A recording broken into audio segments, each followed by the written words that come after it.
An artist's duty, as far as I'm concerned, is to reflect the times. I think that is true of painters, sculptors, poets, musicians. How can you be an artist and not reflect the times? That to me is the definition of an artist.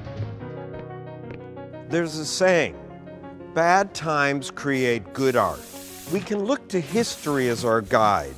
The rise of fascism and economic turmoil leading up to World War II inspired some of the most iconic works of art in the 20th century.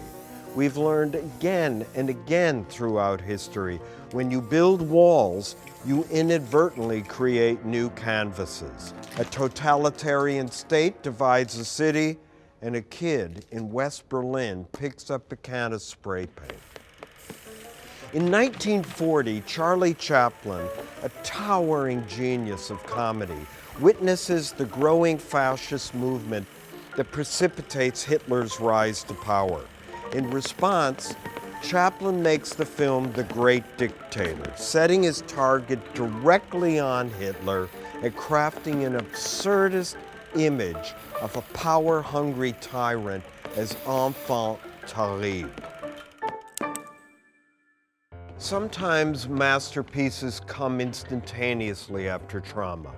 In 1937, Pablo Picasso is horrified by the massacre of 1,600 villagers in the small Basque town of Guernica. He immediately channels that violence into one of his most known works, an 11 by 25-foot tour de force of pain, desperation, abjection, and horror. In 1937, Lewis Allen saw a photograph of a lynching in Marion, Indiana, which inspired him to write the song Strange Fruit. This song is a searing reminder of the horrors of slavery and the ongoing civil rights movement. Southern trees bearing strange fruit, blood on the leaves and blood at the root.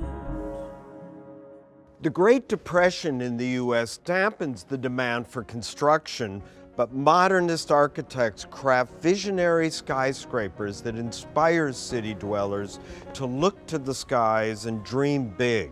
While down on the streets below, women express themselves through style.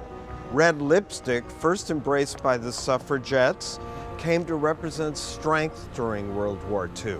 And an excess of nylon, created for the war, becomes pantyhose, a fashion staple that serves as a reminder of the fight abroad.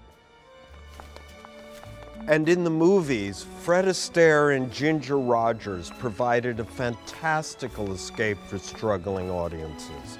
A transcendent world of smoking jackets, evening gowns, a little tripping dance, and pure class.